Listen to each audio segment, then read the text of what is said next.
It's that time of year again, guys. It's the Crunchyroll Awards. And some of you may be thinking to yourself, wait, Kevin, you're not sponsored by them. You're not a shill for them. To which case I would answer with no, I am not sponsored by Crunchyroll, but if they want to start giving me money, I would totally accept it. But no, the real reason I'm talking about this is because, well, simply put, I think it's kind of fun. Yeah, I think it's a fun, cute little thing they do every year. I like that it's gotten better every year. I like that they don't just make it an advertisement for their own shows. They include a little bit of everybody, and it gives us a few minutes to talk about maybe some other things in anime and just some other shows that I might not necessarily always get to due to my bad schedule keeping. So to simply put, the way I'm just going to do this, I'll have all the options on screen, but I'm just going to go with who I'm voting for. And if you have a Crunchyroll account, I say put in your own 2 cents too. And if you don't have a Crunchyroll account, I don't want to actually tell you to since they're not paying me yet. But no, if you don't have a Crunchyroll account, let's just have some fun and talk about some other anime. So first up, the first category we got is Best Protagonist. All 6 options they went with are good. The one character I wouldn't necessarily put on here is Yumiko from Kakegurui, because that is a character whose whole joke is that she's actually kind of bland when she's not gambling. But if I had to pick one of these guys, I'm gonna have to go with my man Sakura from Bunny Girl Senpai. Why? Because at the end of the day, he's just a guy just trying to get laid while also helping some people out along the way, and god damn it, I gotta respect that. Up next, we have Best Antagonist. All great options. But if I had to go with my pick, I'm going with Akane Shinjo from Gridman. Why? Because she fixed Trigger's villain problem, and that makes her best in my book. Then we got Best Boy. What the fuck is the guy from Zombieland Saga doing here? He was only in the show for 5 minutes. Once again, I'm gonna go with Sakura. Although Midoriya and Joe are great picks as well. Best Girl. Let's see here. Misaki from Cardfight Vanguard is not here. So let's just go ahead and go with Mai. She's super funny, super awesome, and a great best girl. Then we have Best Opening Sequence. All of these suck.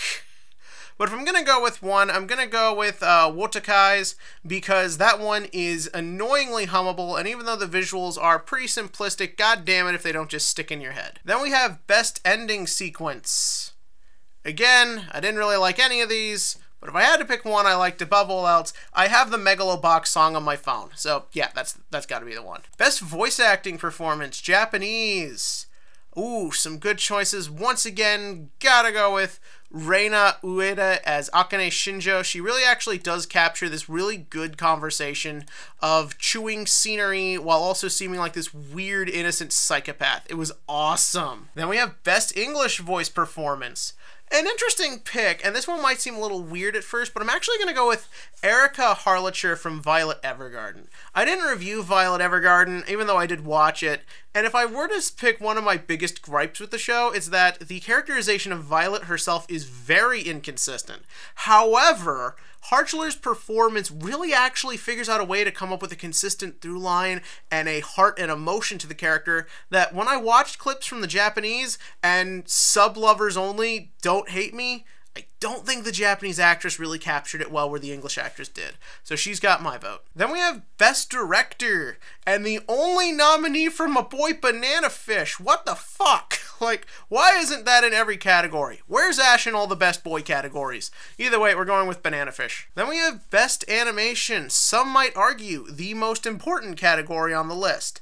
And all of these are actually super good. Like, these are hard picks. And even though I think most people will go with Devilman Crybaby for just the insanity of it, and I think they deserve it, I'm gonna have to go with Megalobox. As many of you know, I'm a huge fan of that 90s aesthetic, and no anime has truly captured it better than that one. Best Film is a little tricky, as I didn't see any of these other than Hiroaka Movie. And even though Hiroaka Movie is good and it's a lot of fun, I don't think it's fair to give it this. However, if I were to pick the movie that I saw the most clips from, it's actually Liz and the Bluebird, but it's KyoAni. They're probably winning this regardless, and I really can't stand Hibike Euphonium, so we're just gonna go with Mirai of the Future. I saw the trailers, and it looked pretty. Best Character Design. Oh boy, this is actually a toughie. If I were to pick, though, based on the options they give, I actually don't super love any of the character designs they went with. I actually thought the character designs in Darling and the Franxx might have been my favorite this year. But if I were to pick from these options, I'm just going to go with Megalobox. Joe has an awesome design. The villain in that one has an awesome design. I think it really was nice. Next, we have Anime of the Year. None of these are Anime of the Year. Where's Banana Fish? Anyways, of these 6, though, I'm going to go with the runaway hit of 2018, Megalobox. This isn't based on anything. This doesn't fit any common constraints. It is its own thing, and I think more shows need to be like that. Next, we have Best Fight Scene. Fuck, once again, they didn't really pick anything I saw. Did I miss most of the big action anime this year? I think I missed most of the big action anime this year.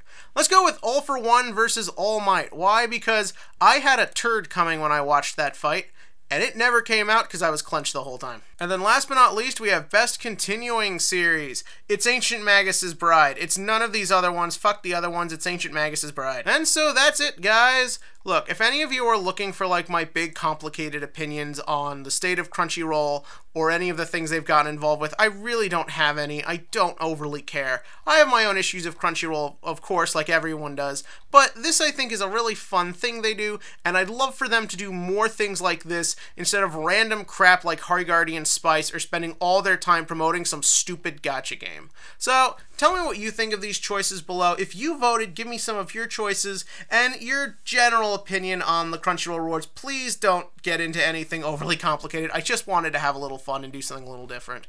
Tell me all that below, and as always, click to like, click to subscribe, and join me when inevitably everything I picked loses and I get pissed off for no reason.